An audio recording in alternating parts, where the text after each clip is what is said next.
Hello everyone. Once again I welcome you to the video lecture on high voltage engineering. This is the continued part of the breakdown in solid dielectrics. In last video we were studied the what you mean by the breakdown process in solid dielectrics and what are the types of the breakdown mechanism in solid dielectrics.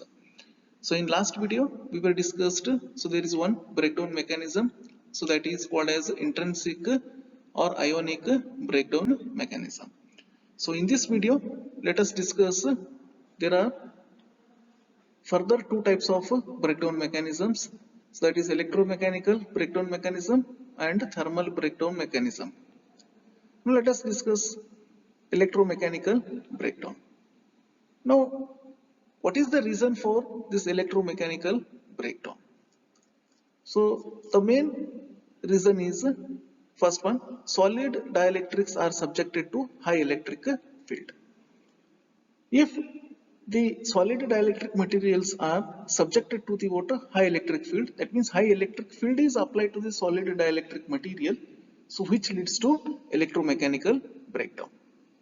And one more reason is that the electrostatic compressive force which can exceed the mechanical compressive strength. You know what is meant by the electrostatic compressive force? So electrostatic compressive force means what? So this is the process in which the repulsion will takes place between the two charged atoms. So there will be a repulsive force will be produced between two charged atoms. So that is called as, that force is called as what? Electrostatic compressive force. And this will be greater than the what? Mechanical compressive strength. So compressive strength, it is nothing but it is the capacity of the material or a structure to withstand loads tending to reduce the size. So once the repulsive force between the two charged particles will be exceeded, increased, so which leads to what? The mechanical compressive strength. That means it's the particle size will be gone reducing. So it leads to what? The electromechanical breakdown. Now how do you calculate the maximum value of electric field strength? So that to what? Before the breakdown. So that is electric field strength, how we can calculate before breakdown. So that we'll discuss now. Now here let us consider a solid dielectric material, so which has a thickness of the D naught and the applied voltage is V. So once the voltage is applied to the dielectric material, so its thickness alters. So that is the thickness after the applied voltage D is, that is it is D. So that means material is what? It is compressed. Once the material is compressed, its thickness is what? It is altered after applying the voltage. So that thickness it is represented as what? Small d. The compressive stress equilibrium equation, it is represented as epsilon naught epsilon r v square divided by 2 d square, that is equals to gamma ln d naught divided by d. So it represents electrically developed compressive stress in equilibrium. So here gamma is the what? The Young's modulus. Now from this equation, so we used to what? Find out the what? The applied voltage, that is V square. You just separate V square from this equation. So then you will get V square is equals to D square into bracket to 2 gamma divided by epsilon naught ln D naught divided by D. So usually the material is mechanically unstable. So once the mechanically unstable occurred, so this ratio in the thickness of the material before and after application of water, the voltage, so that is the D divided by D naught. So this value will be what? It is 0.6. So if you just reverse this, that is d naught divided by d. So this value will be what? 1.67. D naught divided by d, if you consider, so this you can take 1 divided by 0.6. So this becomes 1.67. Call this equation number 3. Now substitute 3 in equation number 2. So then just the calculate the highest apparent electric stress or maximum value of electric field before breakdown. So which can be uh, calculated as Emax is equals to V divided by D naught. So that is equals to what? 0.6 times what? Gamma divided by epsilon r, its whole raised to 1 divided by 2. So this is the what? The highest apparent electric stress or maximum value of electric field. So before breakdown. So this is about electromechanical breakdown.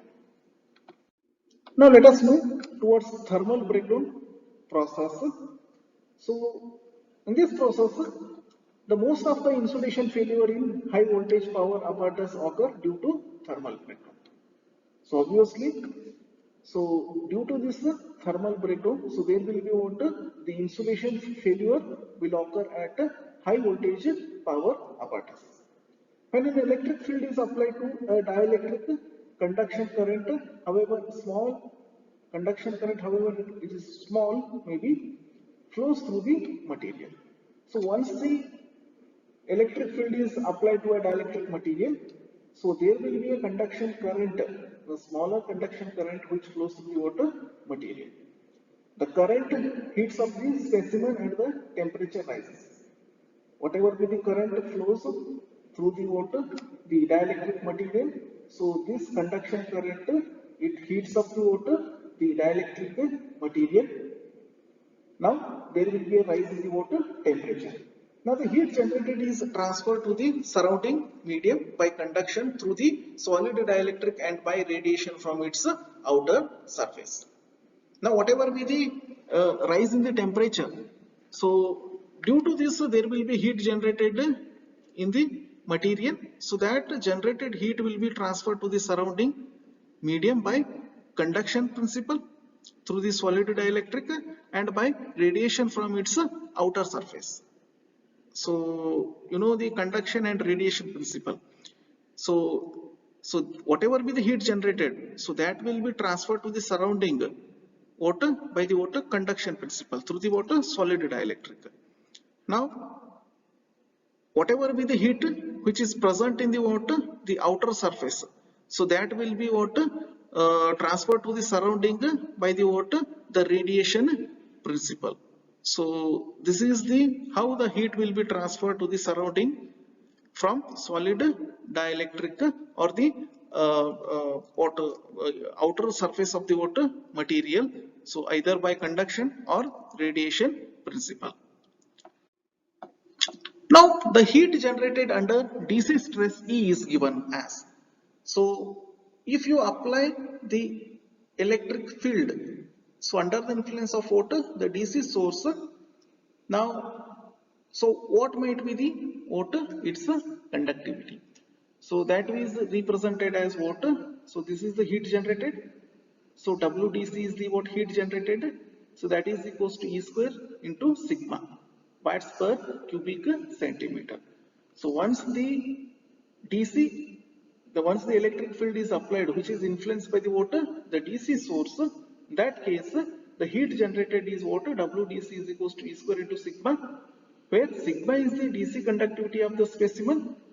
So sigma is the DC conductivity of the specimen and E will be water, the electric stress on the dielectric material. So once the electric field is applied, which is influenced by the water, the AC source, that is under AC field. So the heat is generated. So what is the magnitude of heat is generated under the influence of water? AC electric field. So that is given as WAC is equals to E square F epsilon or tan delta divided by 1.8 into 10 raised to 12 watts per cubic centimeter. So this is equation number 2. So here F represents frequency in hertz, delta which represents the loss angle of the dielectric material, and the whatever be the heat dissipated by the solid dielectric material, so that heat dissipated by the material, that is W suffix T, so that is represented as, that is given as C suffix V dt divided by small dt plus divergent of K and gradient T. So that is C suffix V. This is nothing but specific heat of the specimen. T is the temperature of the specimen. K is the thermal conductivity of the specimen, and small t is the time over which the heat is dissipated. You know, normally WAC or WTC equals to WT. So whatever be the electric field is applied to the dielectric material, so which is influenced by the AC source, or the electric field which is applied to the dielectric material which is influenced by the DC source. So whatever be the heat generated, the magnitude of the heat generated by the AC as well as DC source electric field applied, so that is WAC or WTC, which is equals to the water, the heat dissipated out by the water electric material. So you know, once breakdown occurs when WAC or WTC greater than WT. So this is the water, the main condition of the occurrence of the water thermal breakdown. So that is, once the breakdown occurs, what happens? Either WAC or WBC, we should know what it is greater than the water WT. So that is, the heat generated by the application of the water AC electric field, or the heat generated by the application of the water DC electric field. So this is greater than the heat dissipated. So then only the breakdown occurs. So what type of breakdown occurs? The thermal breakdown occurs. Now this is regarding the thermal breakdown in case of water solid dielectric materials. Now this is about the breakdown in solid dielectric materials. Now there are three types of breakdown mechanism. So first type is what, intrinsic or ionic breakdown mechanism. Second type is electromechanical breakdown mechanism. Third type is what, thermal breakdown mechanism. Now this is about the breakdown in solid dielectrics. So in next video we'll come up with some more points on high voltage engineering. So till then, thank you.